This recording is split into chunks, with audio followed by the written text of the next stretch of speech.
मैं राजीव रंजन का रुख कर लेती हूँ। राजीव, अब मैं सीधे यही समझना चाहूंगी, जिसे नीतीश कुमार का मास्टर स्ट्रोक कहा जा रहा है, देश की राजनीति पर कितना असर इसका आगे पड़ता हुआ नजर आएगा, खास तौर से क्योंकि सबकी नजर 2024 के चुनाव पर है। तो ये बिहार मॉडल एजेंडा सेट हो गया है 2024 का।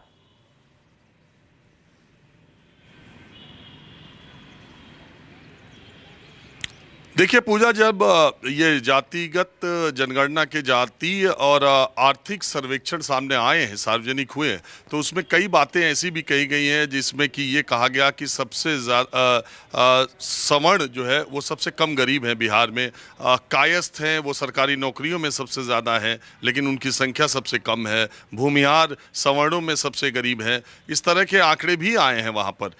कुल मिलाकर के देखिए, अयोध्या, उत्तर प्रदेश में अयोध्या और बिहार में पटना की जो दूरी है सड़क की, वो करीब 300 किलोमीटर की है और 2024 का चुनाव का केंद्र अब धीरे धीरे यही दो जगह बनती जा रही है। अयोध्या में राम मंदिर की रोज़ तैयारियां, रोज़ उसके कार्यक्रम, दीप उत्सव और तमाम देव दीपावली। अभी आप देखिए, उत्तर प्रदेश के मुख्यमंत्री कल राज्यपाल से मिलने गए थे, आनंदीबेन पटेल से। वहाँ अयोध्या में देव दीपावली, दीप उत्सव का किस तरह से बड़े पैमाने पर तैयारी की जाए और उसको एक बड़ा आयोजन बनाया जाए, उसकी कोशिश कर रहे हैं। दूसरी तरफ पटना में जो नीतीश कुमार ने बम फोड़ा है आरक्षण का बढ़ा करके, वो आपने देखा ही, पूरे देश ने देखा। मूलतः 15% आरक्षण को बढ़ाने की बात है, जिसमें 10% EBC और OBC का है, यानी अति पिछड़ा और पिछड़ा का, और 4% SC का, 1% ST का। ये 15% की बढ़ोतरी की जा रही है।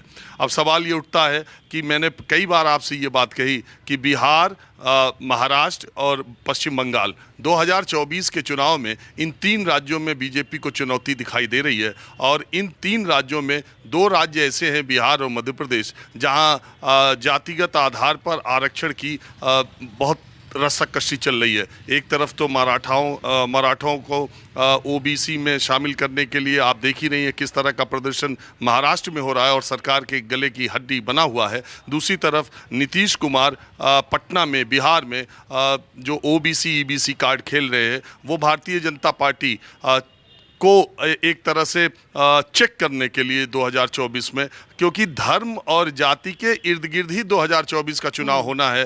राहुल गांधी हमेशा, आप देखिए, जातिगत जनगणना को लेकर कितने हमलावर रहते हैं। एक तरफ प्रधानमंत्री नरेंद्र मोदी लगातार ये बात कहते जा रहे हैं कि जातिगत आधार पर बांटने की ज़रूरत नहीं है, देश में गरीब और अमीर दो ही जातियां हैं या दो ही श्रेणियां हैं और गरीबों के लिए उनकी सरकार काम कर रही है। लेकिन जातिगत आधार, जाति का कार्ड जो है वो नीतीश कुमार ने खेला है। हालांकि माना यह जाता है कि वो पहले से ही इस कार्ड को खेलने में बहुत माहिर है। अति पिछड़ा वाला जो कार्ड उन्होंने पहले भी खेला था बिहार की राजनीति में, उसने बहुत हद तक अति पिछड़ों में JDU और नीतीश कुमार की पहुंच बनाई थी और RJD को कमज़ोर किया था। RJD को नीतीश कुमार ने शुरुआती दिनों में भी MY समीकरण वाली पार्टी बनाने की चाल खेली थी, जो आज भारतीय जनता पार्टी RJD और JDU गठबंधन को बनाने की बात करती है।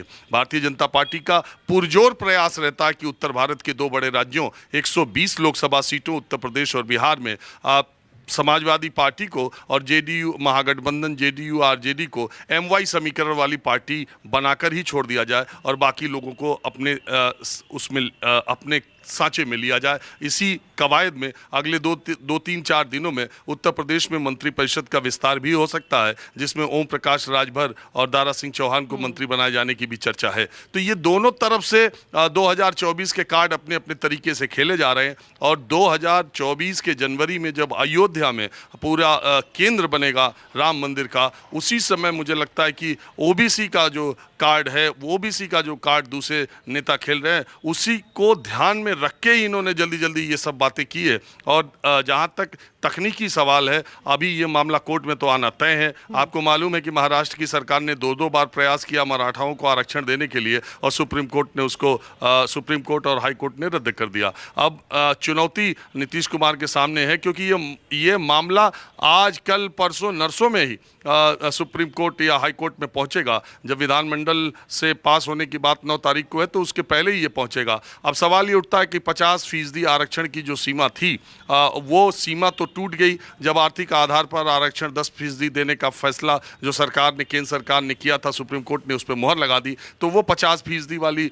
जो सीमा है वो तो टूट गई। तो उसके टूटने के बाद अब 75% की सीमा सुप्रीम कोर्ट, और अगर ये ऐसा हुआ तो यकीन मानिए पूरे देश में फिर ओबीसी पॉलिटिक्स का एक नया दौर मंडल और कमंडल का फिर शुरू होने वाला है। देश इसको देखेगा, क्योंकि ओबीसीज को इग्नोर करके इस देश में कोई आदमी राजनीति, कोई सत्ताधारी दल राजनीति नहीं कर सकता। आधे से ज़्यादा पॉपुलेशन ओबीसी ईबीसी की इस देश में है। इसीलिए आप देखिए कि बीजेपी लगातार बिहार में जो नीतीश कुमार करते जा रहे हैं वो सबका समर्थन करते जा रहे हैं। कुछ एक चीज़ों का विरोध करके पहले तो जातिगत जनगणना का समर्थन किया और उसके बाद बिहार में जातिगत जनगणना का समर्थन करते हैं, लेकिन बाकी जगह जाति के आधार पर बात करना नहीं चाहते हैं। और अब जब नीतीश कुमार ने आरक्षण बढ़ाए जाने की बात की है तो उसकी भी पैरवी बीजेपी के लोग करने लगे और अब पंचायत और नगर निगमों में आरक्षण की बात करने लगे।